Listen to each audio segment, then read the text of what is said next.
¿Listo? Listo. Bueno, pues mi nombre es Nicolás Jaimes, entonces hoy les vengo a presentar pues un poco como lo que viene siendo una introducción breve a lo que es como simular toberas convergentes divergentes mediante el uso de CFD. Pues básicamente lo que les voy a presentar hoy es un proyecto que hice con un compañero Javier Cárdenas el semestre pasado, pero pues aquí le voy a agregar como unas cositas para explicar mejor ciertos aspectos. Entonces lo que va a pasar va a ser como que voy a explicar como el proyecto que se realizó, pero de paso voy a ir explicando como los conceptos básicos como de las simulaciones que son importantes para como poder hacer estas simulaciones para los proyectos. Entonces, por lo menos el proyecto que realizamos fue que desarrollamos un modelo CFD basado en el diseño de una tobera del equipo 133 de la Spaceport America Cup. Lo que significa esto es que cogimos una tobera a pequeña escala que se hace en una competencia de Estados Unidos, o sea, cogimos la geometría de la tobera que ellos reportan en sus planos y la modelamos en CFD para ver cómo variaba su comportamiento en función de cambiar el ángulo de divergencia de la tobera. Ya voy a explicar eso con más detalle más adelante. Y pues el objetivo era ver cómo afectaba el número de Mach, que básicamente es la velocidad a lo largo de la tobera, la presión estática a lo largo de la tobera y el impulso específico, que es es realmente lo que nos interesa, es como la métrica de cuán eficiente está haciendo la tobera en términos de la fuerza que entrega al sistema y de la masa como que requiere. Entonces, bueno, otra cosa muy importante que ya también voy a hablar más adelante es ver qué fenómenos se presentaban en la tobera. Como dije, lo que se le cambió fueron los ángulos de divergencia, te voy a explicar eso más adelante, pero también se quería ver los fenómenos del flujo que pasaban al cambiar esto. Entonces, bueno, la metodología que se siguió fue a solucionar primero un modelo unidimensional. Esto básicamente se hace para tener como un estimado de cuánto debe dar la solución, como en casos ideales. Ya voy a explicar eso también más adelante. Diseñar la geometría 2D de la tobera. Esto de pronto está un poco incorrecto porque pues la tobera ya estaba diseñada, pero a lo que me refiero ahí es cómo fue a pasarla al software, que fue ANSYS Fluent. Generar el mallado de la tobera, definir las condiciones de frontera, los parámetros de la solución y pues como tal realizar las simulaciones y pues obtener los resultados. Entonces, el modelo 1D, pues como dije, esto es importante para saber cómo en el caso ideal, cómo se debería comportar la tobera. Entonces aquí pues va un poco la parte importante de teoría de cómo se comporta el flujo compresible a lo largo de las toberas. Entonces, pues aquí pues se trabajó con las condiciones de estancamiento de combustión entre aire y propano. Esto quiere decir que digamos que los datos que se metieron, o sea, lo que pasa es que al simular las toberas no se tiene en cuenta la simulación de la cámara de combustión. Se asume que ya ocurrió toda la combustión. Entonces los parámetros que nos interesan en la parte como en la entrada de la tobera, que es esta, aquí creo que se puede ver el mouse, es la temperatura a la que salen esos gases de combustión y la presión de la cámara de combustión. Esos son los únicos dos parámetros que nos interesan. Porque en este caso, esto es una aclaración muy importante, es que no modelamos las especies químicas de la combustión. No hicimos ningún modelo de transporte de especies químicas porque eso es, pues la verdad es complicado y computacionalmente demanda también bastantes recursos. Entonces, todo se trabajó como aire, o sea, todo lo que se simuló es aire. Esa es una aclaración muy importante. Entre otras suposiciones, pues se asume que es un gas ideal teniendo en cuenta pues que hay temperaturas muy altas, la presión ya pues como vamos a ver va a ir disminuyendo a lo largo de la tobera, entonces se pueden despreciar esas interacciones intermoleculares entre el gas y esto es lo importante. Estas ecuaciones que están acá son las que describen el modelo unidimensional de la tobera. El modelo unidimensional básicamente significa que uno asume que o sea, todas las propiedades que estamos trabajando son iguales a lo largo del área transversal de la tobera. Por eso es 1D. O sea, las propiedades que están en en toda el área transversal van a ser exactamente las mismas. Esto es lo que se asume en el modelo 1D. Entonces, aquí hay cuatro ecuaciones. Realmente solo nos importan la primera y la última. que permiten relacionar el área de la tobera con el número de Mach. O sea, con esta ecuación podemos calcular básicamente la velocidad en cualquier punto de la tobera si tenemos su área. Eso es lo que nos está diciendo. Y el gamma, que ese es la relación de calores específicos, que pues es una propiedad de los gases de combustión. Pero lo importante, digamos, a tener en cuenta es eso.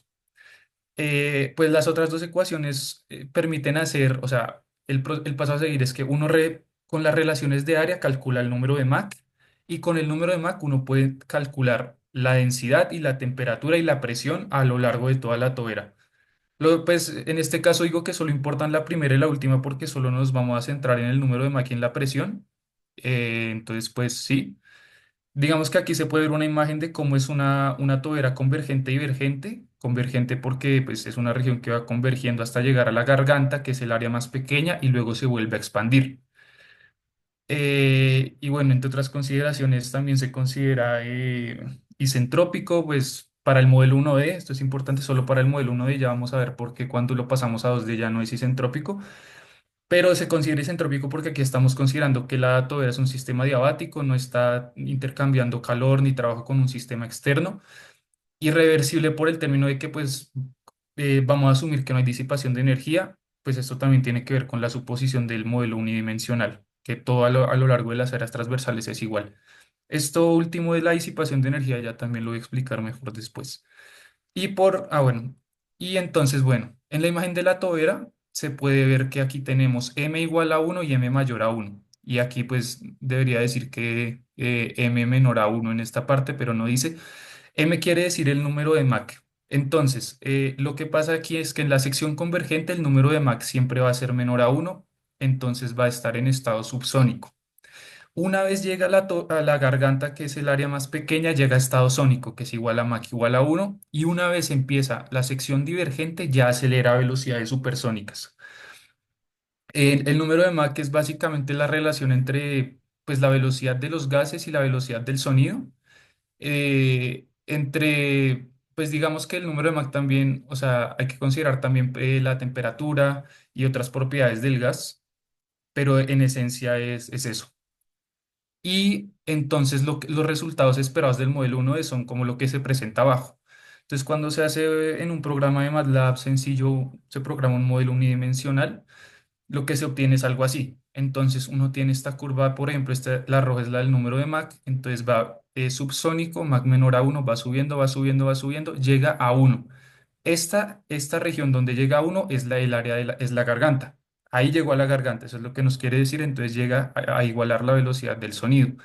Y después de la garganta es que empieza a diverger la tobera, como se puede ver ahí, y ahí sí pasa de Mach 1 y pues acelera velocidades supersónicas. Y para la presión pues va a pasar prácticamente lo contrario. Entonces la presión va a ir disminuyendo a lo largo de la tobera.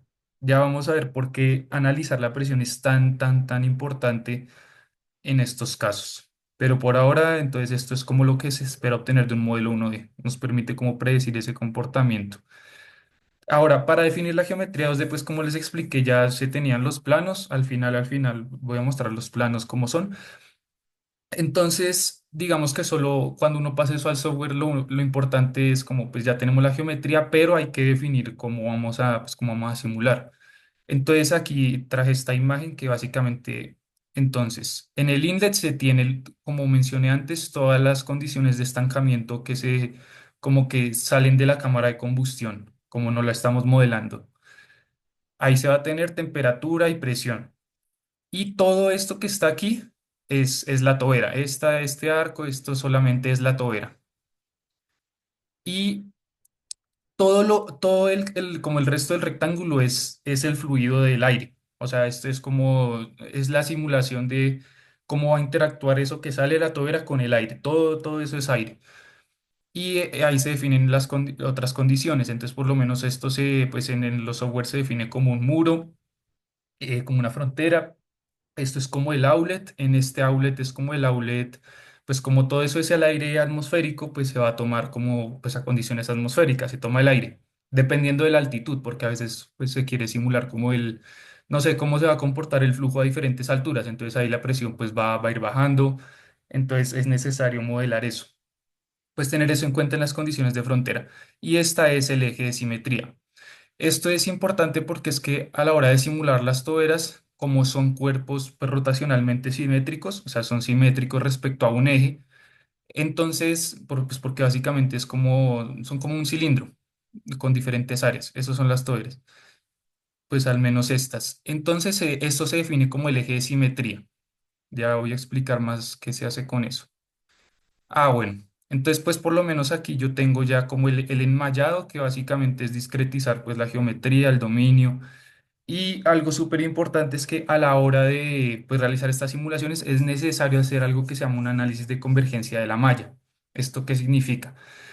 Básicamente, como se está discretizando pues una geometría, lo que uno quiere es que la solución que me da como una malla sea independiente del número de elementos. Lo que muestra esta gráfica prácticamente es que en este caso uno toma como un parámetro que quiere que se conserve, en este caso yo tomé el flujo másico, y lo que uno hace es, por lo menos, miren, en el eje X se tiene el número de celdas, entonces aquí se tienen como 10.000 celdas eran, y se va aumentando, se va refinando la malla, refinando, refinando, hasta que en un punto cambia muy poquito. O sea, esta solución que da el programa hasta que un punto que ya no cambie casi nada es cuando uno dice ya. O sea, ya independientemente de la malla que yo use, de qué tanto la refine, la solución va a ser la misma. Entonces ya sé que pues esa es la que es. Y pues teniendo en cuenta esto, uno pues dependiendo de como de su computador y bueno, del tiempo uno escoge, pues si quiere, pues como ya es independiente, pues uno puede escoger idealmente el menor número de celdas que como que, pues que ya converge. Entonces, pues esto es lo que se ve aquí. Digamos que aquí se refine, a la hora de hacer el enmayado, pues se busca siempre refinar pues esta zona que es la que nos interesa. Aquí hay muchos más elementos que acá, como se puede ver, porque aquí realmente no pasa casi nada. Y aquí, pues claro, aquí está todo lo que queremos analizar, entonces toca siempre pues refinar esto mucho más. Pues sí, a grandes rasgos yo creo que es eso. El seteo de la solución, estas son como las condiciones que uno le pone al programa, pues para que resuelva, sí, pues sí, la solución. Entonces, pues aquí no voy a profundizar tanto. Digamos que pues aquí por lo menos yo puse Solver Density Based. Esto es, digamos que está más ligado como al hecho de que se está trabajando con flujo compresible, entonces es necesario pues tener en cuenta la ecuación de la conservación de energía y bueno, por eso se selecciona este solucionador. Esto es pues no es necesario explicarlo tan a fondo ahorita. Esto de pronto sí un poco más para entender. Entonces, en espacio 2D se selecciona axis simétrico. Pues como dije antes, nosotros definimos abajo una cosa que es el eje de simetría. Esto lo que nos permite hacer es pasarlo a coordenadas cilíndricas para, por así decirlo, obtener el resultado para toda el área sin tener que hacer el área en 3D. Es justamente por eso, esto básicamente nos permite como que, entre comillas, revolucionar como el dominio que tenemos, hacerle una revolución para poder obtener como que los resultados en función del área de un cilindro. Eso es lo que queremos hacer, sin necesidad de tener que construir la tobera en 3 dimensiones. Pues se selecciona un modelo de turbulencia, tampoco voy a ahondar mucho en eso. El tema de la viscosidad del fluido, pues usualmente se selecciona un modelo que sea dependiente de la temperatura. Y tampoco pues voy a profundizar mucho en eso, solo voy a como a mencionar eso. Las condiciones de frontera, bueno, como mencioné entonces, uno en la entrada, las condiciones de estancamiento siempre suelen ser pues la presión y la temperatura, entonces se selecciona eso. Y las de la salida pues suelen ser ya pues la presión del aire atmosférico. Ah, bueno, y la temperatura también del aire atmosférico. El método de inicialización es híbrida. Esto básicamente como que nos dice que, pues, cómo va a tomar como el cálculo como inicial de la solución. Entonces ahí digamos que se selecciona eso como para que no, como para que promedie como los valores iniciales y no como que sobreestime los valores al inicializar, como que no tome todo el dominio como si estuviera la presión de la cámara de combustión o solo la presión del aire. Entonces por eso se selecciona esto. Pero esto es más para la inicialización como de la solución. Bueno, posibles errores. O sea, esta parte anterior del seteo de la solución es muy importante porque nos permite definir pues, las condiciones con las cuales se va a solucionar el problema. Entonces, dentro de estos errores, por lo menos en mi caso, lo que me ha pasado es que he cometido errores por lo menos a la hora de definir las fronteras, porque hay, no sé, hay opciones que se llaman como pressure Farfield, que es como tomar un campo de presión alejado y imponerle como una condición de velocidad.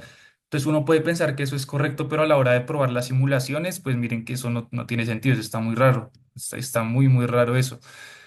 Entonces siempre hay que tener mucho cuidado a la hora de definir como esas condiciones de frontera. Y otro es que es necesario, digamos, que dejar que el flujo másico converja.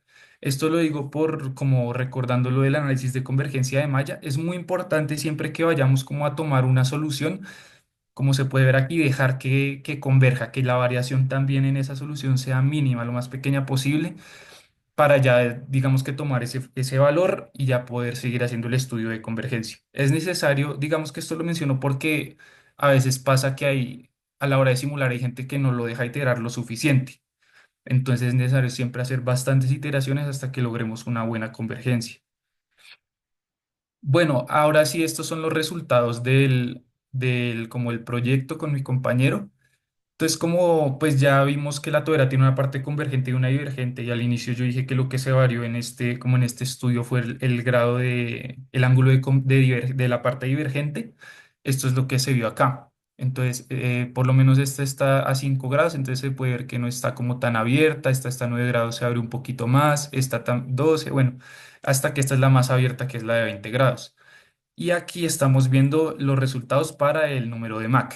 Entonces, pues, digamos que cosas como importantes a tener en cuenta aquí es que se puede ver, digamos que estas como discontinuidades dentro de la tobera y que a la salida, digamos que también se tiene como una forma, como no sé cómo explicarlo, como unos ciclos, como unas ondulaciones cuando ya entra en contacto con el aire, ¿no?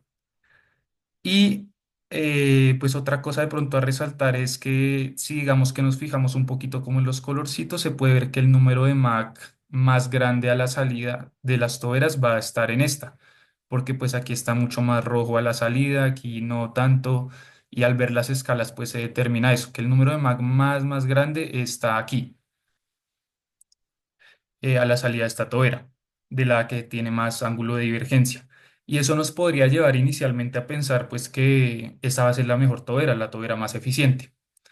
Y pues ya vamos a darnos cuenta de que no. Esto son los contornos de presión.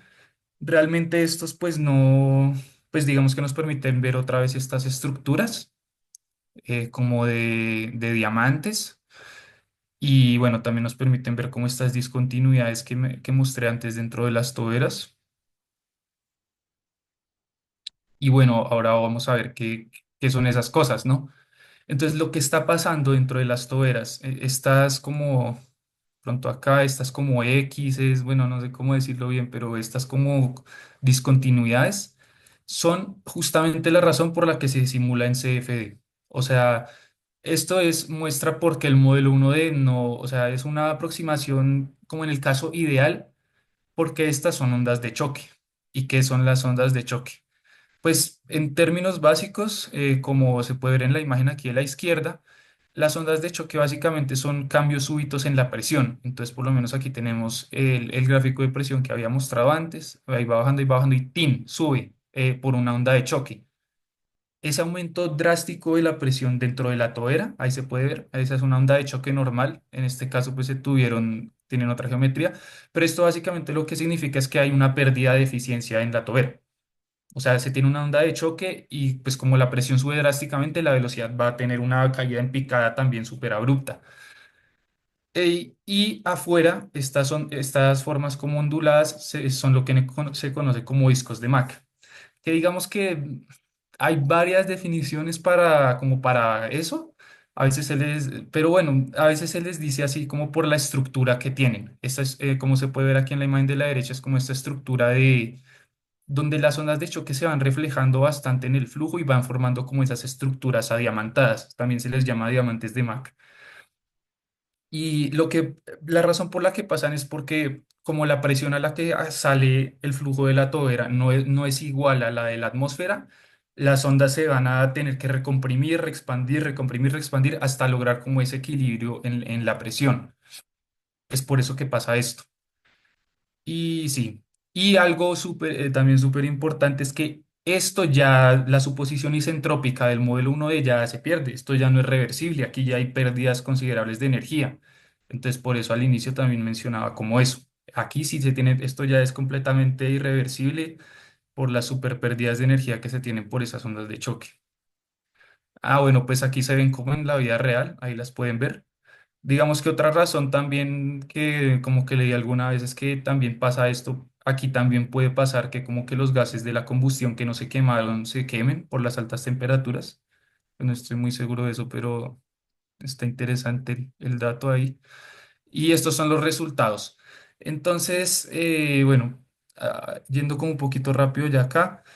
Entonces, básicamente, 1D es la azul. Entonces, como se puede ver, pues aquí va subiendo, llega a Mach 1 y se queda, pues aquí la garganta era un poquito alargada. Entonces, por eso se queda como una línea recta, pero esta es la garganta.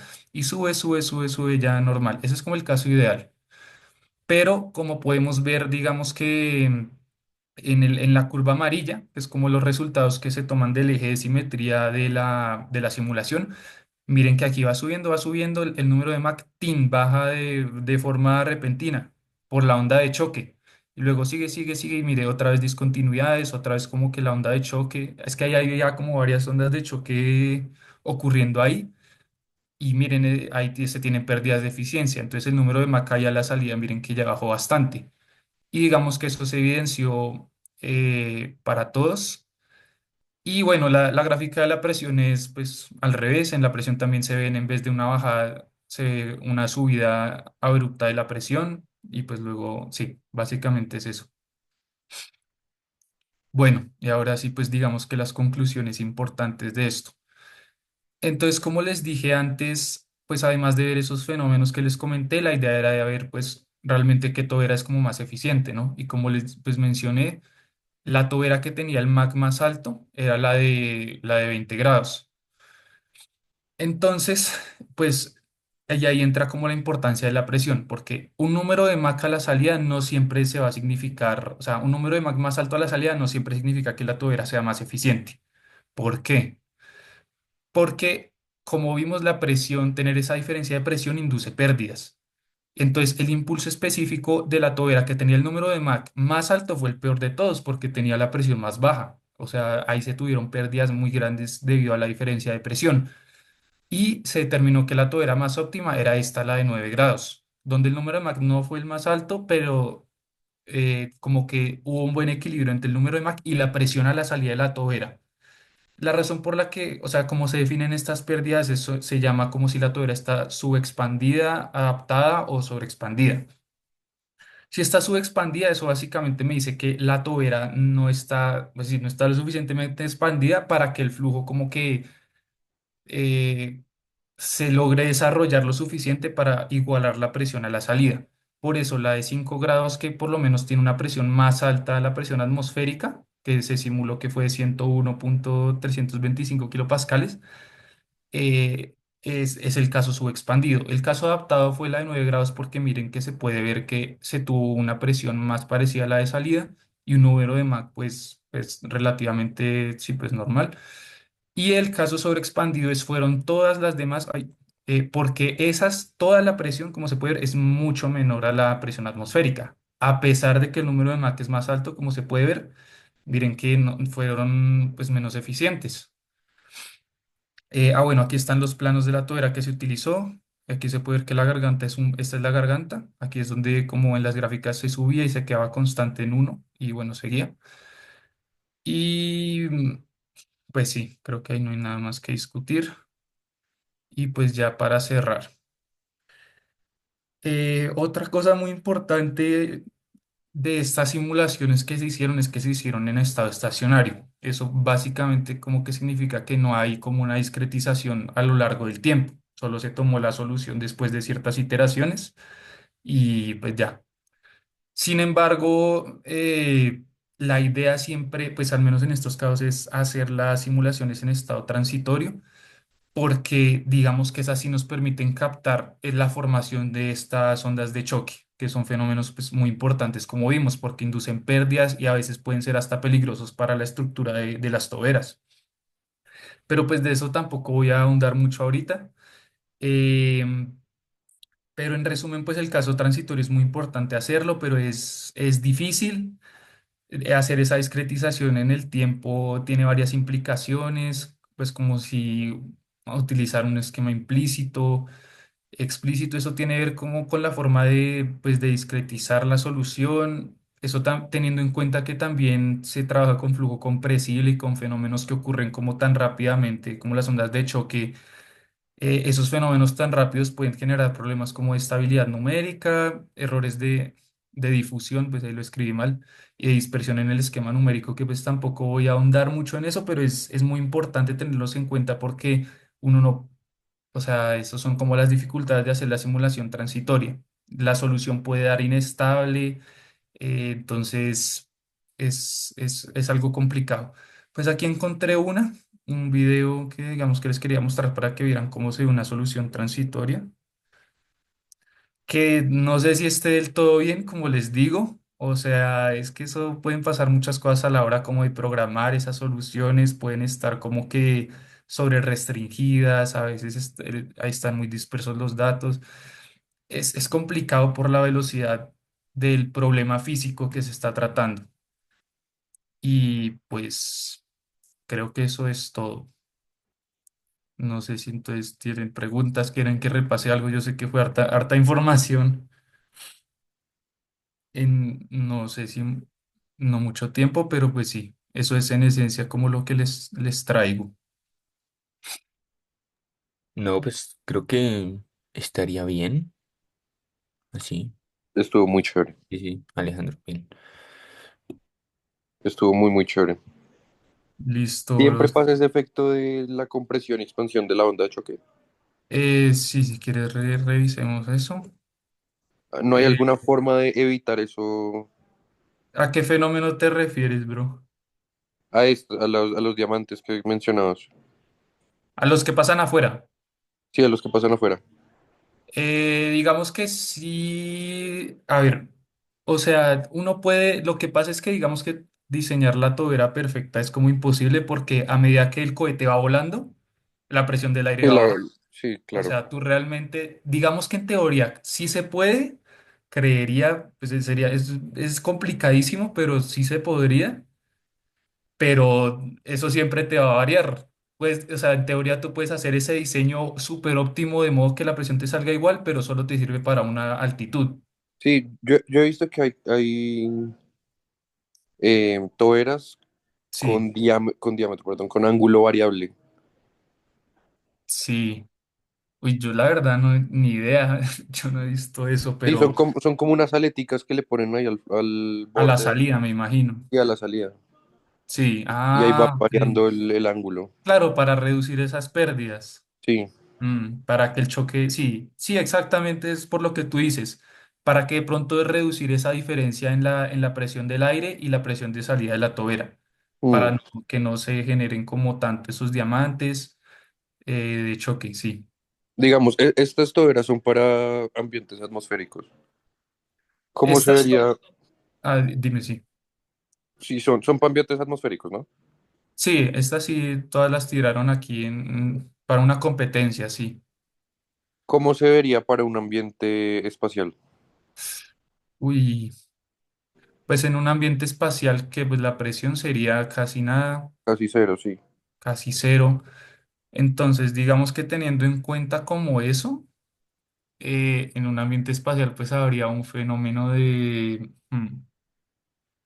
pues la presión de salida de la tobera sería súper alta comparada a pues a la del espacio, ¿no? Entonces la tobera estaría como que en teoría estaría su expandida. Entonces eso yo lo que pasaría ahí es que digamos que pasaría algo como esto, como la de 5 grados, Mm. que la presión de salida es muy alta, entonces el flujo se va, pues aquí no se ve tanto, pero hay casos donde sí se ve así que el flujo sale así súper grande, súper Sí, expandido. que se ancha. Se ensancha exactamente porque la presión del espacio no le va a contrarrestar nada. Entonces sí se vería algo así. Pues aquí no se ve, pero sí. Ok, listo. Sí, no, no tiene más preguntas. No, no más que un día estos me enseñe. Sí, si quieres lo miramos. Sí. Sí, de una, de una. ¿Tuviste si de pronto ese Fluent tiene módulo de magnetohidrodinámica? Pues es que no sabría, no sé, creo que sí, pero digamos que yo diría que el primer paso es intentar modelarlo con un fluido que no sea aire adentro de la tobera. Ok, sí. O sea, yo creo que es importante, es que Fluent tiene otro módulo que se llama, Fluent no, ANSYS tiene otra cosa que se llama, Sí, el otro módulo Kemkin. como Chemkin. Sí, el de Entonces, combustión. digamos que la idea sería intentar ver cuáles son esas propiedades del gas de xenón ionizado e intentar hacer o sea, meterle el modelo de transporte como esa especie química a la simulación. Ok, De modo que serían dos especies, sería el xenón y el aire. Pero entonces ahí sí es como lo que, o sea, ya se asumiría que el gas ya está ionizado. Como dije sí, aquí, que ya se sí, asume que no hay cámara de combustión, ahí también se asume que ya está ionizado el xenón. Sería simular solo esa parte, porque con ionización ocurriendo al mismo tiempo, sin ni idea. sí, no, ese estado transitorio no, no es tan No, chévere. sí. Ah, ¿qué? Lo de estado transitorio. Sí, o sea, el estado transitorio de la ionización no es tan chévere de modelar. No, sí, no, ni idea, eso sí, eso debe ser. Y es más, o sea, como te digo, si hacer el caso transiente de solo lo que sale ya hecho es difícil Sí, por el flujo, modelar eso es. ah, Por eso nunca, casi nunca se modela la cámara de combustión acá, es muy, muy jodido. ok, no tengo más preguntas. Muchas gracias, Nicolás. No, Listo. Nicolás. Bueno, ya. Bueno, ¿qué más? Yo soy Martín, entonces, después de lo que acaba de presentar Nicolás, creo que nos interesa ahora, pues, como una parte física, o al menos que Alejandro me había mencionado, tal vez que le sirva a la gente de CubeSat, o, bueno, cosas para entender lo que estamos entendiendo, porque la vez pasada se habló del tensor de inercia y cosas por el estilo, pero pues ni idea que era un tensor, ni idea cómo llegar ahí. Entonces, sí, básicamente como que la meta en ese momento es mirar la física detrás de eso, y mirar los cálculos, ¿cierto? Más allá de los cálculos, puedes explicar como cada expresión y cómo se puede llegar a ello, ¿sí?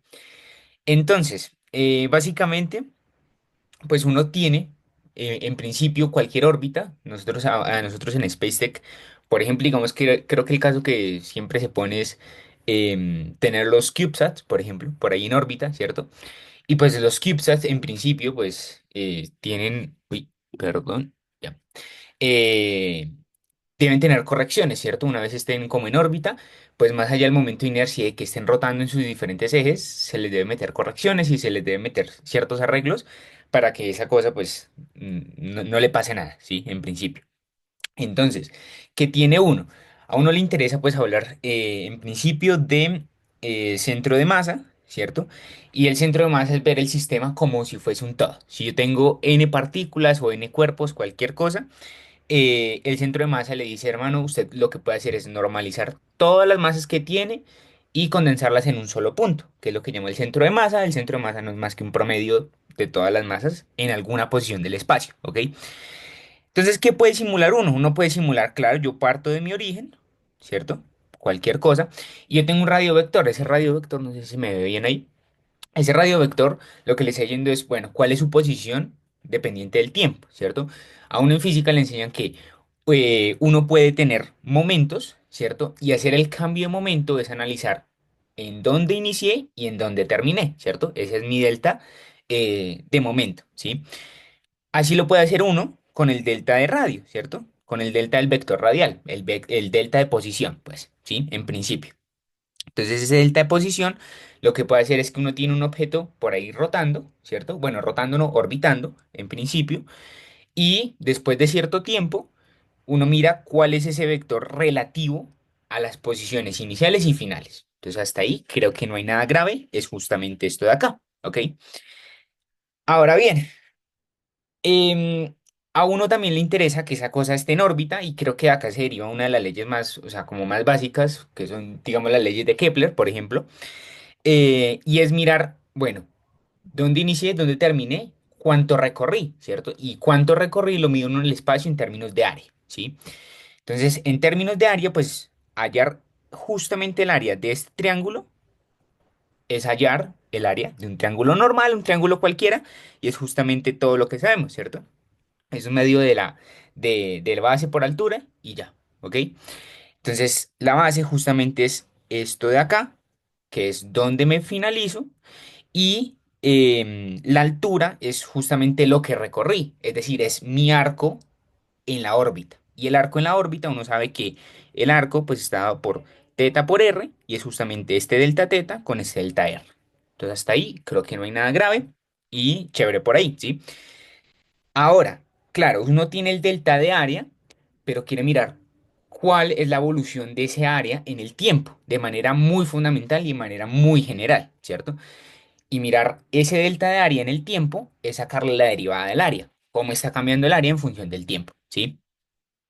Y hacer el delta de área, pues uno sabe que tendría esto de acá, si lo deriva, sale justamente la expresión, ¿cierto? Entonces distribuimos esto por acá, distribuimos esto por acá, y píllese que este delta de R con este delta de teta son elementos infinitesimales, ¿cierto? Cuando uno los divide entre el tiempo, entonces eso es una derivada de t con respecto a de t, y si lo multiplica justamente con esta derivada de R con respecto a dr, esos elementos infinitesimales son básicamente nulos, ¿cierto? No contribuyen en nada, entonces se anulan. Por tanto, solo nos queda esta parte de acá, ¿cierto?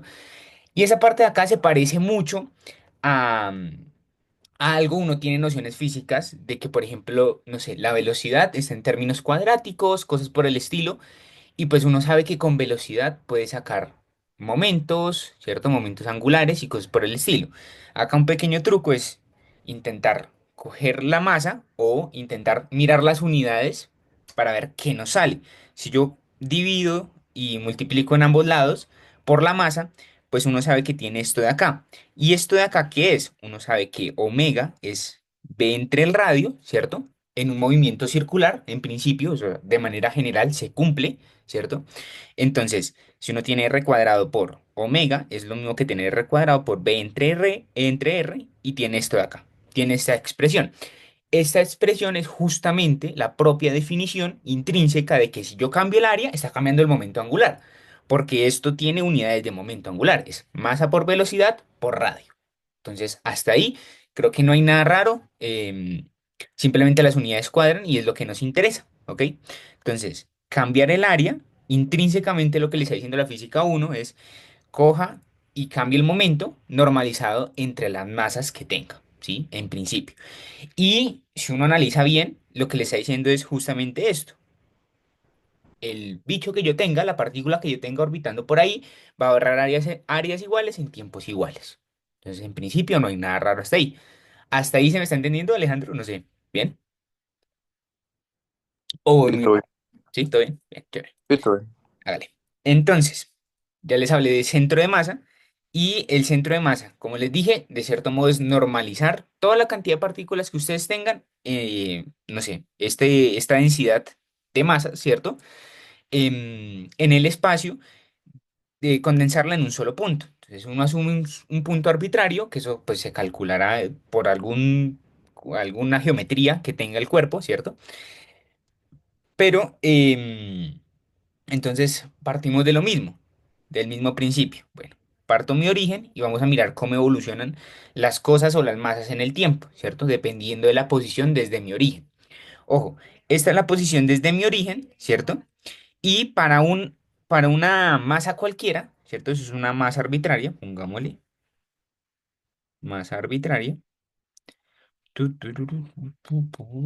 arbitraria. ¿Uno qué puede tener? Uno sabe que puede relacionar qué tan lejos está esa masa cualquiera respecto al centro de masa. El centro de masa, como les dije, es un promedio donde se condensan todas las masas, ¿cierto? Matemáticamente. Físicamente, evidentemente, están separados, ¿sí? Em, entonces, básicamente es eso.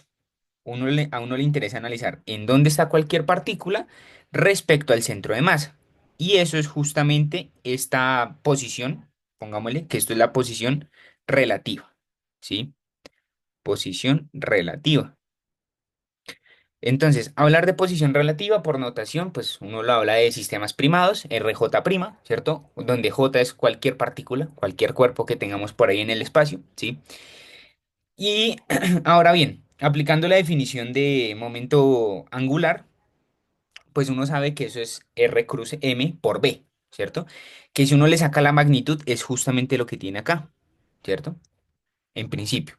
Relaciona las velocidades con las que se mueven y las posiciones con las que están, ¿ok? Entonces ese RJ punto es justamente la derivada de la posición. Los sistemas de punto son las derivadas, por si acaso, por convención, y los sistemas primados, en esta, por lo menos en este pedazo de los cálculos, son las posiciones relativas o velocidades relativas. Entonces, sistemas primados, para que no se confundan con la derivada, son relativos, ¿cierto? A los cuerpos. Y sistemas con puntos es justamente la derivada, ¿ok? Entonces ahí como para aclarar notación. Ahora bien, uno sabe que puede expandir esto de acá, ¿cierto? En un producto cruz cualquiera respecto a los radios desde el origen del sistema, ¿cierto? Entonces, RJ es justamente este de acá, pero RJ se puede expresar como la suma del vector desde el centro de masa y la posición relativa. Se ve claro en el triángulo. Entonces sería hallar este camino y ese camino justamente nos da RJ, que es para cualquier posición arbitraria, ¿sí? Entonces hasta ahí no hay nada raro, se expande, ¿sí? En cada uno y justamente se expande en las velocidades, ¿sí? Entonces prácticamente lo que hicimos fue coger este RJ y expresarlo en términos del centro de masa y la posición relativa a la partícula que estamos midiendo, ¿cierto? Al objeto que estamos midiendo. Entonces, en principio sería eso. Ahora bien, uno tiene ese producto cruz y hacer producto cruz es como si uno aplicara distributiva, ¿cierto? Y solucionar este producto cruz es solucionar esta sumatoria, ¿sí? Ahora bien, le salen unos términos cruzados, si uno hace bien el producto cruz. ¿Qué pasa? Hay dos cosas que nos interesan, que es justamente las que están marcadas acá.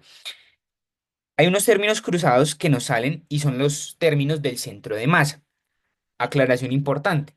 Los términos que estén en el centro de masa, ya sea de momento, o sea, de momento lineal, de momento angular o cosas que se miden de velocidades en el centro de masa, todo va a ser cero. ¿Por qué? Porque el centro de masa es justamente el punto donde las fuerzas externas se anulan.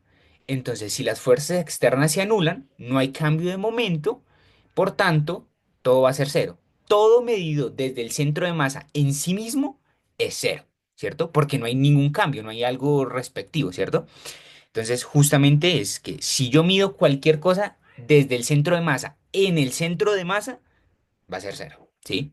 Entonces, básicamente, es eso lo que nos interesa, esos términos cruzados se mueren y nos queda justamente esto, ¿sí? Entonces, fíjense una cosa importante, que esto nos está relacionando R cruz MJ R punto, ¿cierto? Y R punto ya sabemos que es la velocidad de la posición del centro de masa.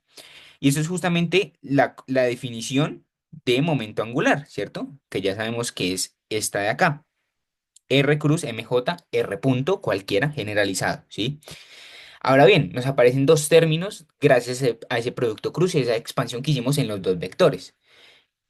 Interpretación física. Este indica el momento angular de traslación y este indica el momento angular de rotación.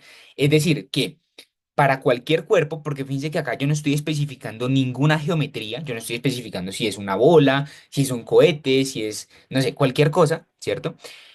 Para cualquier cuerpo que esté en un sistema inercial orbitando por ahí, vamos a tener siempre traslación y rotación, ¿sí? Entonces, básicamente es como que o el cuerpo orbita, pero a su vez que orbita, está rotando, ¿cierto? Se traslada y rota, ¿sí? Siempre. O sea, es intrínseco e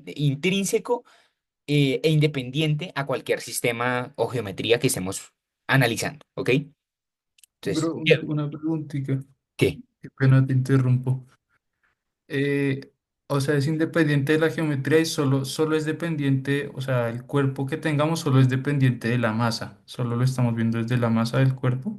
Sí, por eso justamente acá especificó el M sub J, Ah, porque ok. puede ser, o sea, puede ser la J-ésima partícula, ¿sí? ¿Sabes? Entonces, Ah, digamos sí. acá yo especifico la sumatoria. Pero pues si lo queremos ver así, ahí ya, perdón, gracias por la aclaración. Si lo queremos ver así, esto es lo que realmente es una sumatoria desde igual uno partícula uno hasta mi partícula n, ¿cierto? Entonces, Mm, es coger toda esa expresión y sumarla n veces dependiendo de la cantidad de cuerpos que uno tenga, ¿cierto? Entonces, para no escribir la sumatoria, pero pues igual se puede escribir por acá. ah, Bien, listo, bro, gracias. va. Entonces, escribámosla por acá. Bien, chévere, ¿sí? Ahora, uno tiene la noción para no meterle tanto cálculo a esta cosa, porque pues ya sabemos eso. Uno sabe que, por ejemplo, si yo cambio el momento angular en una órbita, ¿cierto? El momento angular es este de acá. Si yo tengo x, y lo estoy moviendo, el momento angular va a ser justamente el producto cruz de esos dos, ¿cierto? Entonces sale momento angular, pero cambiar el momento angular es justamente aplicar una fuerza respecto a una distancia. Y eso tiene nociones de torque, ¿cierto? Y por definición, justamente, bueno, por definición, ya se toma por definición, se puede mostrar, pero uno sabe que la derivada del momento con respecto del tiempo es justamente el torque, ¿sí? Entonces, cambiar el momento angular es justamente que podemos expresar también el torque, digamos, como un torque de traslación más un torque de rotación, ¿cierto? Es equivalente para ambos, ¿ok? Ahora bien, uno podría analizar la energía del sistema, ¿cierto? Y pues la energía del sistema es, al menos la cinética, de que el cuerpo se esté moviendo, pues es un medio de la masa por la velocidad al cuadrado, ¿cierto? Entonces, claro, esa velocidad, ¿de dónde va? Esa velocidad es justamente el RJ, ¿cierto? RJ punto de cualquier partícula.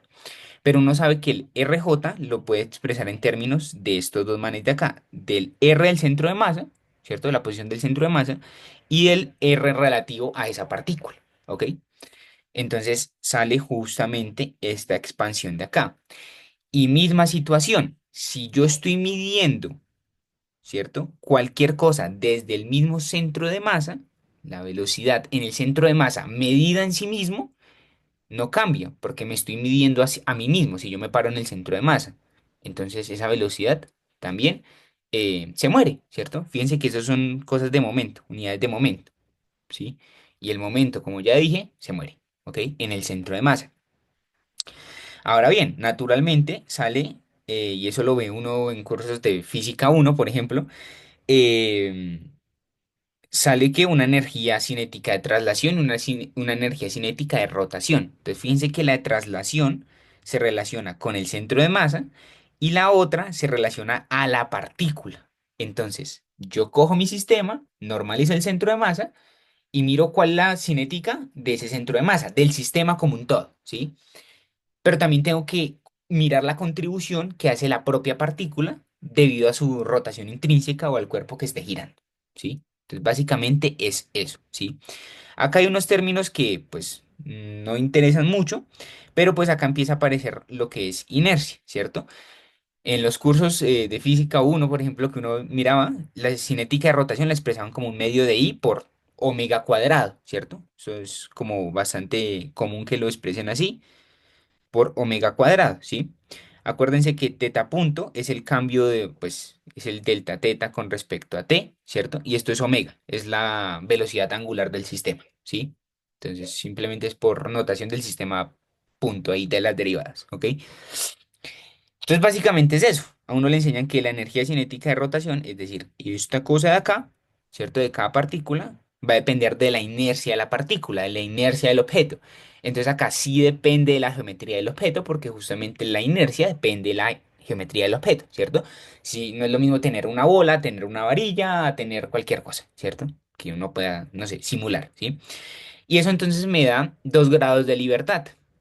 Esos 2 grados de libertad, si yo los factorizo, pues justamente es el de traslación y el de rotación, ¿sí? Entonces los grados de libertad es cómo se puede mover la partícula en la órbita, ¿cierto? Cómo se puede mover la partícula en el espacio, ya sea que suba, que baje, que vaya hacia la izquierda, hacia la derecha o que rote, ¿sí? Entonces, hasta ahí, nada grave, ¿sí?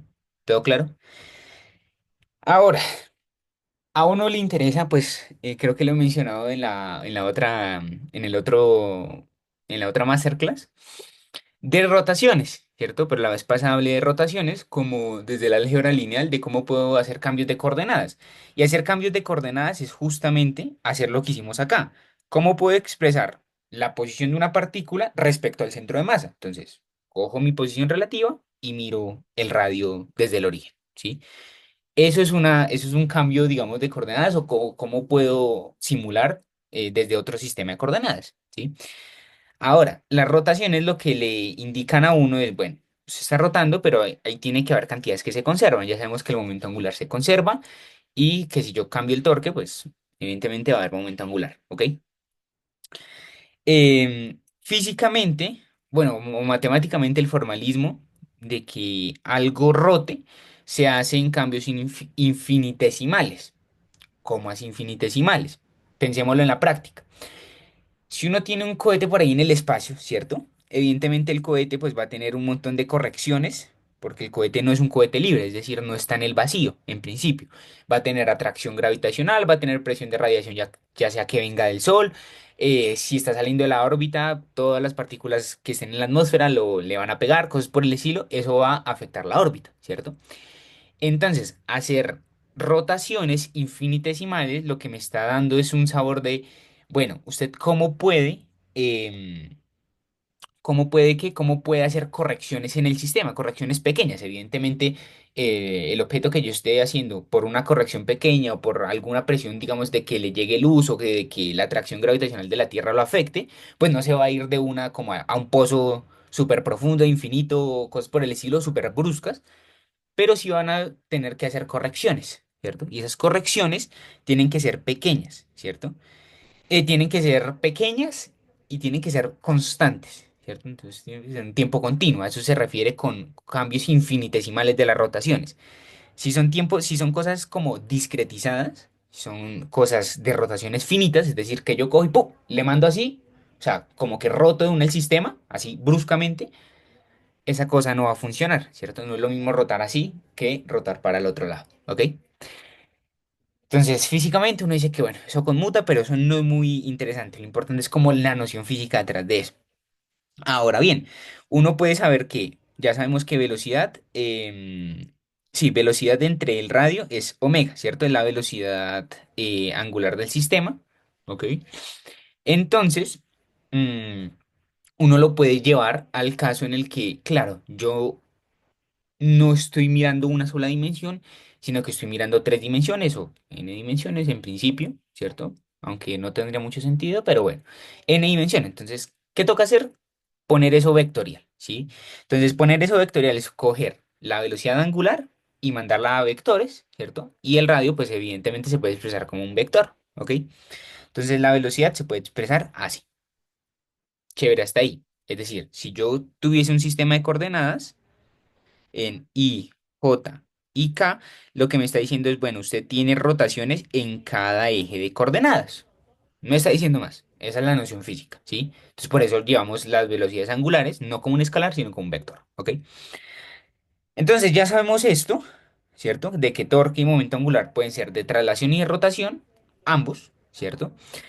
Y que podemos mirar el sistema completo como todo en un centro de masa. Chévere hasta ahí. Entonces, hacer torque es justamente mirar esta cantidad, ¿cierto? Espere, R cruz F, sí, hacer torque. Entonces, pilas porque lo que les dije ahorita, esta notación del sistema primado, RJ', no indica la derivada, indica la posición de la partícula relativa al centro de masa, ¿cierto? Entonces, acuérdense de acá tenemos el RJ, acá tenemos el R, acá tenemos el centro de masa, ¿cierto? Y ese es el RJ', ¿ok? No es una derivada, es una posición relativa. Entonces, R cruz F me da torque, ¿cierto? Si yo derivo el torque, es decir, estoy mirando cómo cambia o cómo me afecta el torque en el tiempo, ¿sí? Uno llega naturalmente a esta expresión, es simplemente derivar esta cosa de acá adentro, ¿ok? Entonces, uno sabe que la fuerza es el cambio del momento, ¿cierto? Y la derivada de esta cosa, pues me va a dar m por b punto, ¿cierto? El cambio de momento, pues, perdón, el momento es m por b, ¿cierto? Y si yo lo derivo, es justamente r punto, ¿cierto? La velocidad de esa partícula relativa al centro de masa, ¿sí? Entonces, chévere hasta ahí creo que no hay nada raro, ¿ok? Entonces ya sabemos que esto lo podemos expresar, como les dije, en tres ejes, ¿cierto? Y por cada eje, entonces uno va a tener un momento angular, ¿cierto? Y eso me indica de cierto modo los grados de libertad del sistema, ya sea que esté rotando en esta dirección, que esté rotando en esta dirección o que esté rotando en esta dirección, ¿sí? Entonces básicamente eso es lo que me indica, pues, omega, ¿sí? Ahora bien, por definición, ¿cierto? Uno sabe lo de siempre. Momento angular es R cruz M RJ prima, ¿cierto? Es el momento angular, ¿sí? Lo mismo, uno puede expresar ese RJ prima en términos de las velocidades angulares, ¿sí? Y eso le sigue dando un producto cruz, es decir, es esta misma definición que utilicé por acá, ¿cierto? Entonces hasta ahí, nada raro, ¿sí? Em, y ya, básicamente es eso, ¿sí? Porque uno puede expresar, ya sabe que la velocidad la puede expresar en términos del omega, ¿cierto? Em, y ya. Entonces, mirar esta cantidad es mirar cómo me está cambiando la fuerza, ¿cierto? O cómo me está haciendo que mi objeto rote, ¿cierto? En algún radio, ¿sí? Debido a una velocidad angular que lleve debido a la órbita, ¿sí? Entonces, la noción física, más allá de los cálculos, es como, ah, bueno, ¿entendí la noción física? Sí. Mirar esto es mirar el determinante de esta cosa, porque acordémonos que es vectorial. Y mirar el determinante de esta cosa, pues no voy a andar en eso es de álgebra. Entonces, es simplemente mirar el determinante de esto, ¿sí? Entonces, mirar el determinante de esto lo lleva a uno a un resultado muy bacano. ¿Por qué? Porque fíjese que esto es el momento generalizado, momento angular generalizado en función de la velocidad angular que yo lleve, ¿sí?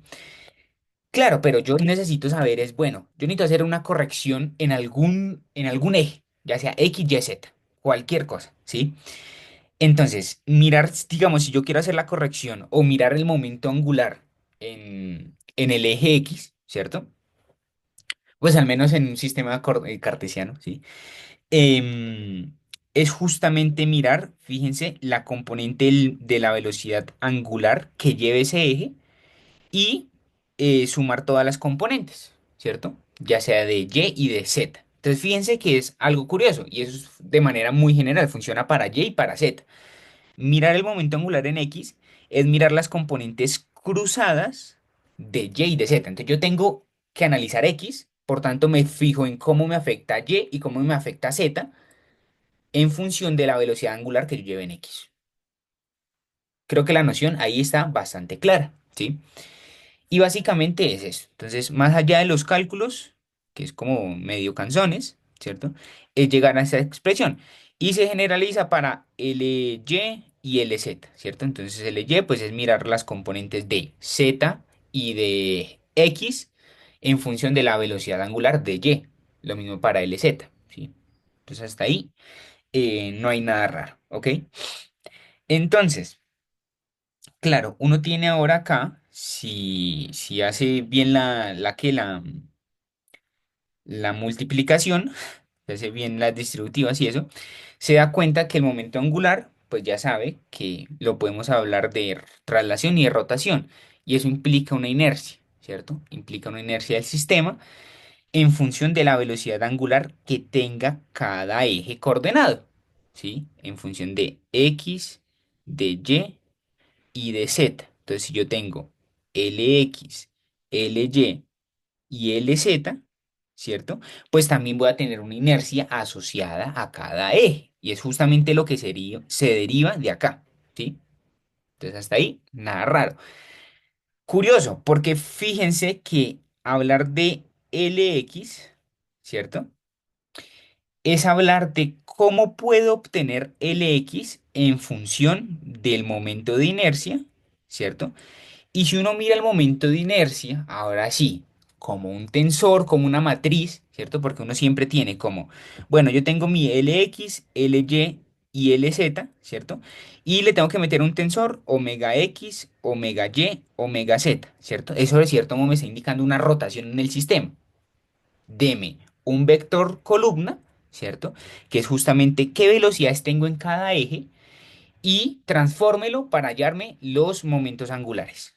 Eso es lo que me está diciendo físicamente. Entonces, tengo velocidades angulares, transfórmelo y deme los números de momentos angulares. ¿Cuál es el momento angular en cada sistema? ¿Cierto? Esa cosa no está rotando simétricamente. ¿Ok? Em, y ya, básicamente eso. Entonces, mirar siempre esto, uno sabe que por álgebra pues debería ser matriz por vector columna, ¿cierto? Y esa matriz es lo que llaman un tensor de inercia, ¿cierto? O una vaina que llaman un tensor de Cauchy, pero bueno, no importa.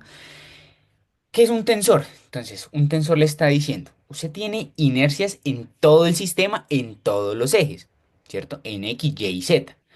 Entonces le interesa es que si usted se mueve en X, bueno, ¿cómo lo está afectando Z y cómo le está afectando Y? ¿Cierto? Eso es un tensor, es cruzar las componentes de ese campo vectorial, en principio, la inercia, que ustedes tienen, ¿cierto? Entonces fíjense que el tensor lo que le está diciendo es, usted tiene las componentes en la diagonal principal, que son las componentes pues de XX, YY, ZZ, ¿cierto? Esa es la notación. Mientras tanto, en las componentes cruzadas, uno tiene que esa cosa, pues en principio debería comportarse como algo simétrico. Tiene YX, XY, ¿cierto? Tiene ZX, tiene ZY, tiene XZ, ¿cierto? Entonces, esa cosa se mantiene como en principio, pues debería mantenerse simétrica o no importa, ¿sí? Entonces, hablar de un tensor, si uno mira vectorial, por ejemplo, es hablar de una, bueno, por ejemplo, digamos, ejemplos de tensor así como que uno mire de manera muy abstracta en cursos de vectorial es hablar de una matriz hessiana, por ejemplo. La matriz hessiana lo que le indica es que en la diagonal principal usted tiene las derivadas parciales XX, YY, ¿cierto? Las segundas derivadas parciales con respecto a X, segundas derivadas parciales con respecto a Y, segundas derivadas parciales con respecto a Z, ¿cierto? Y en las componentes o por encima de la principal y por debajo de la principal, uno tiene las derivadas parciales cruzadas. Eso es lo que le está diciendo es que la hessiana le está dando el cambio en cada coordenada del sistema eh, de lo que ustedes se midían, ¿sí? Esto es lo que está haciendo el tensor de inercia. Entonces, el tensor de inercia es simplemente mirar cómo afecta la inercia en cada componente. Y ya, ¿sí? En principio. Ahora bien, entonces uno sabe que si uno quiere el número de momento angular, pues al hablar de números es hablar de un producto interno, es decir, es hablar de un producto escalar, ¿cierto? No un producto cruz, porque pues igual no se podría. Fíjense que este coso tiene dimensión 3 por 3 en principio, como matriz, porque un tensor puede ser más grande, pero este coso acá es un vector columna, entonces es un vector así, ti, ti, ti, ti, ti, y ya. Entonces no se puede hacer producto cruz, pero sí me puede entregar un número. Dígame cuál es el número de momento angular de mi sistema, ¿ok? Básicamente eso es el tensor de inercia, ¿sí? Es mirar las componentes de esa cosa y ya, ¿sí? Ahora bien, si uno quiere lo mismo para el momento angular en Y y para el momento angular en Z. Si uno quiere el momento angular en Y, pues es simplemente y e ir cruzando estas derivadas, no, perdón, estas componentes del momento de inercia, ¿cierto? Y ya.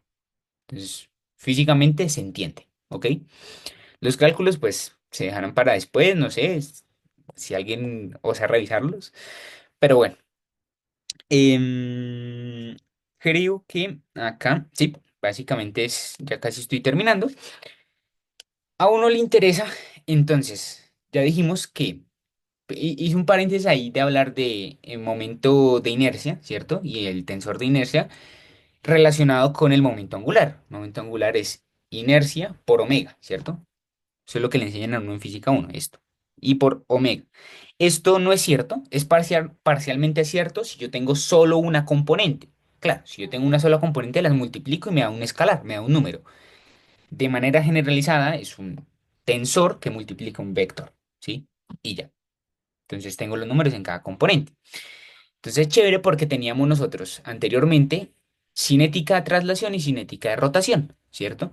Pilas, todo medios del centro de masa. Todo medios del centro de masa, ¿qué quiere decir? Es que yo no me puedo complicar con n cuerpos, sino las ecuaciones diferenciales de esa cosa son irresolubles y no queremos eso, ¿ok?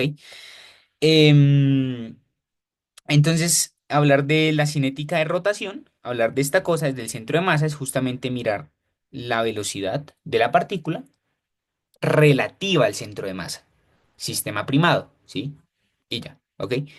Entonces uno hace álgebra, no sé qué, hace esto por acá, reemplaza esto de acá porque ya sabe que B lo puede expresar como omega cruz R, pero B está al cuadrado, entonces es omega cruz R al cuadrado.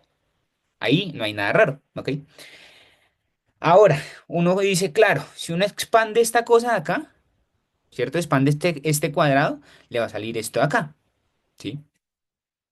Como es un producto cruz, pues uno dice, carajo, ¿cómo soluciono eso? Y pues utiliza propiedades de vectorial, básicamente, que le enseñan a uno. Y es que uno puede saber que A cruz B cruz C se comporta como A punto B cruz C, ¿cierto? Es una propiedad vectorial de un campo vectorial y aparte esa cosa debería ser conservativa. ¿Por qué debería ser conservativa? Fíjense que me está involucrando posiciones, me está involucrando velocidades, va por ahí, pero la energía no se puede perder. Entonces, energía cinética de rotación, a menos de que haya fricción, pues no se puede perder, ¿sí? Entonces uno dice, ah, bueno, yo puedo definir esto como A, esto como B, esto como C, aplico la propiedad de vectorial, ¿cierto? Y en principio lo que uno llega es a esto de acá, ¿cierto? Nada raro, simplemente acá estoy aplicando esta propiedad, ¿ok? Y simplificando, uno llega a esta cosa acá, omega medios, la sumatoria desde cada masita que yo estoy mirando, cada partícula, cada n cuerpo que yo tenga, R cruz, omega cruz R. Entonces, claro, fíjense que es más fácil mirar esta cosa de acá que esta cosa de acá. ¿Por qué? Porque reducimos el orden. Ya no tenemos productos cruz al cuadrado, ni nada por el estilo, sino que ya tengo algo que yo puedo analizar. Y eso es justamente la definición de momento angular, la que siempre hemos utilizado. R cruz M por B, M cruz R, ¿cierto? Y B la puedo expresar como omega, ¿cierto? Omega cruz R. Entonces, hasta ahí, nada raro, eso tiene unidades de momento angular, ¿sí? Entonces, si esto es momento angular, pues uno tiene, entonces toda esta cosa es momento angular, ¿sí? M cruz R cruz B, ¿sí? Entonces esa es la propia definición, ahí yo no estoy haciendo nada raro. Y tendríamos omega medios, punto, ¿cierto? ¿Por qué producto punto? Porque la energía no se puede, no es un vector, ¿cierto? La energía simplemente es un escalar, o sea, la energía no tiene dirección ni sentido, nada por el estilo. Entonces simplemente está diciendo cuál es la energía, ¿cierto? Respecto a su momento angular. Entonces fíjense que, mm, sí, básicamente sería eso. Esa es la energía cinética de rotación, ¿sí? Entonces ahí no estoy haciendo nada raro.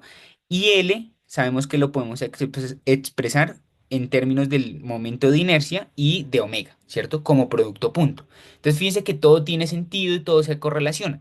De las fórmulas importantes, energía cinética de rotación, esta cosa del tensor de inercia y cómo puedo expresar yo el momento angular, como I punto omega, ¿cierto? Y ya, creo que esas son las dos cosas fundamentales que podríamos llevarnos de esta sesión. Momento angular y energía cinética de rotación. Y que el momento angular pues va traslación, rotación, igual que el torque, traslación y rotación, ¿sí? Y básicamente todo tiene sentido porque los productos internos me entregan es un número, es decir, un número escalar que se relaciona con la energía cinética de rotación, ¿sí? Y ya, ¿ok? Ahora sí, para finalizar esta cosa, yo les había hablado de rotaciones y hablar de rotaciones les dije que eran cambios infinitesimales, ¿cierto? Porque necesitamos hacer como correcciones, ¿cierto? De cierto modo se meten con teoría de perturbaciones, la cual no entiendo nada bien, pero tiene aires de que huele por ahí. En algún momento tendría que revisarlo, pero bueno. Entonces, uno tiene, uy, perdón, acá me faltó un poquito de notación. Uno tiene el momento angular uno, el momento angular 2 y el momento angular 3, ¿cierto? En cada eje coordenado, así como omega uno, omega 2, omega 3, velocidades angulares de cómo está rotando esa cosa, ¿cierto?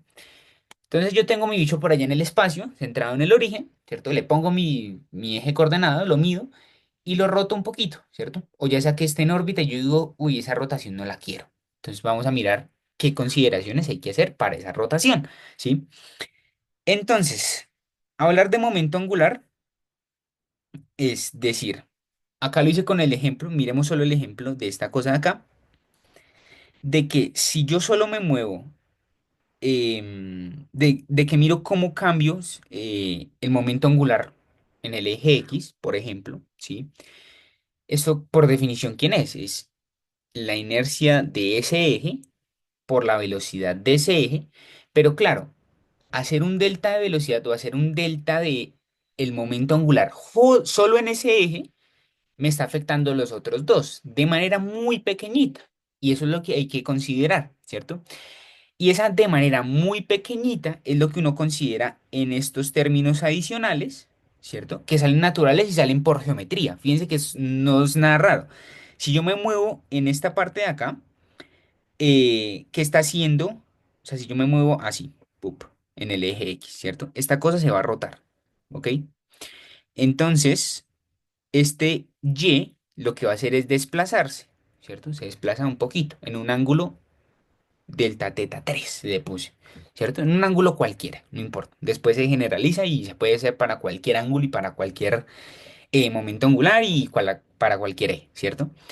Pero pues esto es por geometría. Entonces fíjense que uno tiene acá el momento angular L2 y aparte tiene el ángulo. Claro, yo quiero mirar cómo se movió ese ángulo. Y eso por geometría es justamente el seno. L2 por el seno de este ángulo me da la componente, eh, digamos, en X, ¿cierto? De el cambio de ese eje, ¿ok? Lo mismo para el cambio del eje en L3, ¿cierto? Yo tengo un ángulo teta 2 cualquiera, ¿sí? Y lo que estoy haciendo es, bueno, cómo está cambiando este eje de acá. Lo multiplico por el seno, simplemente es por geometría, ¿sí? Entonces esto funciona así, ¿cierto? Son pequeñas contribuciones que afectan a la dinámica del sistema, ¿ok? Y así lo pueden hacer para L2 y L3. Cómo está cambiando ese momento angular en cada eje, ¿cierto? Y pues es analizar, digamos, si yo me muevo acá, pues acá va a aparecer un delta teta 1, ¿cierto? Y voy a analizar geometrías en términos de senos y ya. ¿Ok? Ahora bien, claro, yo tengo el momento angular, el delta momento angular, y si yo lo derivo, ¿cierto? Si yo miro, bueno, ¿cuál es el cambio infinitesimal o el delta de tiempo o cómo evoluciona el momento angular en ese eje respecto al tiempo? Pues ya sabemos que derivar el momento angular es sacar torques, ¿cierto? La propia definición. Y sacar torques es pues hallar esto de acá, ¿cierto? Ya sabemos que el momento angular se puede expresar en términos del momento de inercia y básicamente es lo que tenemos acá, ¿cierto? Entonces, para cada eje coordenado, lo que le interesa o lo que interesa como en ingeniería es, bueno, deme números, deme parámetros, yo tengo algún momento de inercia por ahí, no sé, y a qué velocidad lo puedo medir, ¿sí? Y cuál es la afectación debido a estas velocidades angulares, ¿cierto? Y debido a la inercia o a la geometría del sistema que yo esté midiendo, ya sea, sí, debido a la geometría, porque pues la inercia depende de cierto modo de esa cosa, ¿ok? Entonces voy a tener las consideraciones o las contribuciones pequeñas de torque de cómo me está afectando la dinámica del sistema, cambiar el momento angular, ¿cierto? Es decir, que esa cosa no va a estar estable, sino que poco a poco, gradualmente, se va a ir rotando, se va a ir rotando y en la práctica no queremos que esa cosa se rompa o que esa cosa se desvíe, cosas por el estilo, ¿sí? Entonces hay que tener en cuenta las consideraciones de los torques, ¿cierto? Entonces, torques por cada eje, ¿ok?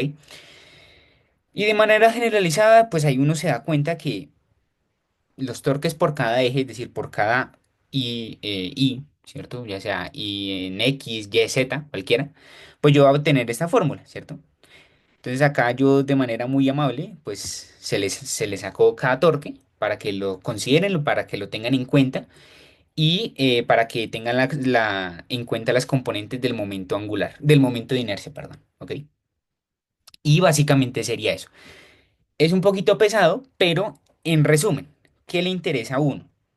¿Cómo está afectando el momento de inercia y las velocidades angulares que tenga el sistema, que tenga el objeto que esté en órbita, a los torques? Y ya sabemos que los torques pues afectan la órbita del sistema, ¿cierto? Entonces, esta cosa de acá, estos tres resultados, ¿sí? Por cada eje, son fundamentales, entonces eso yo los enmarcaría, chévere.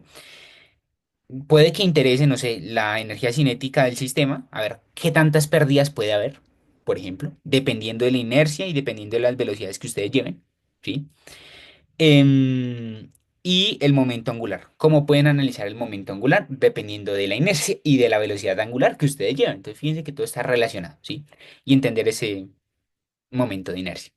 Básicamente sería eso, pilas. Entonces, ahí como resumen, todo está visto desde un centro de masa en principio matemáticamente ideal, donde todas las masas se condensan y ya, ¿sí?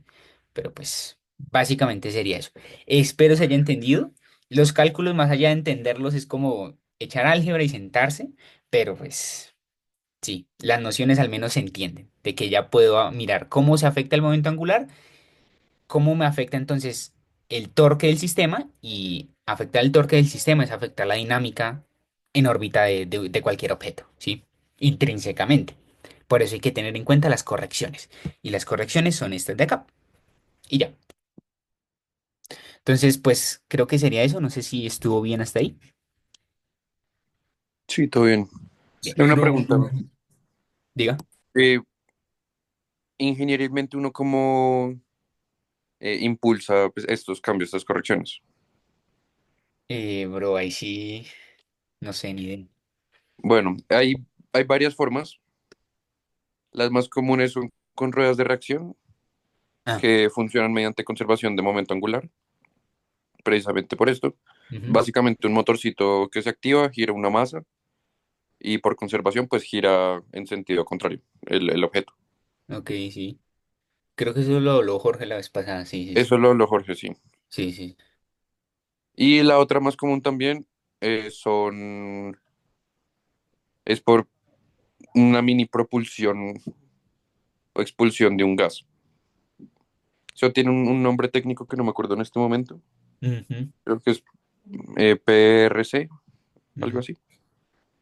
Que eso lo tienen muchos de los satélites o cohetes o cápsulas o cualquiera de estos otros como objetos que ponemos en el espacio, ujú. que son como unas valvulitas que están, digamos, en puntos estratégicos. Digamos, por lo menos en el transbordador tenían creo que tres o cuatro de estos. En la parte frontal, como en la nariz, para poder tener un giro, eh, digamos que en el eje eh, axisimétrico más o menos. Ujú. Y otros en la parte de atrás para poder girar pues, diferente. Ok, o sea, básicamente ruedas de reacción. Sí, las ruedas de reacción son, digamos, unas rueditas que giran Ok, sí, y ya, ya, conservan. ya. Y el otro son como unos mini expulsiones de masa. Ok, Y sí, o sea, por conservación de masa corrigiendo también pues lo gira. la posición de esa cosa. Ajá. Ok, ya. Bueno, pues eso ya le queda para que trabajen ustedes ahí eso. Sí, sí, Mm. sí, sí, eso en CubeSat lo están trabajando ahorita. Eso. El semestre pasado lo están trabajando, no sé si todavía continúe, pero sí. No, bien, bien, chévere. Sí, eso es un tema bastante chévere. Y Sí. hay otros sistemas más nuevos que se están trabajando. No tengo ahorita el dato de cómo se llama, pero son bastante locos. Bastante, bastante locos. Ah, bueno, mentira. Está este que también trabaja en los CubeSats, que es por los Magnetorquers. Mm, sí, sí lo he escuchado, pero pues no, no sé qué hicieron al final con eso. Nunca entendí eso. Los Magnetorquers lo que hacen es que actúan con el campo de la Tierra Ok. y generan el torque. Como que que se alinee, ¿sí? Ajá, y se alinean y generan el torque y pues gira el CubeSat. Interesante. Sí, hubo el semestre pasado una prueba de concepto de eso bastante chévere. Ahí por ahí deben haber algunas fotos y videos. Mm. Va a mirar, es que, Dios mío, necesito como tiempo, pero sí, sí. Toca mirar eso, es que esos temas son chéveres, Y son muy chéveres. pero sí. Necesitamos como 32 horas más en el día, por favor. En Ah, fin, sí. creo que paro entonces grabación. ¿Acá? Sí, para la grabación. Ya. Vale, todo bien.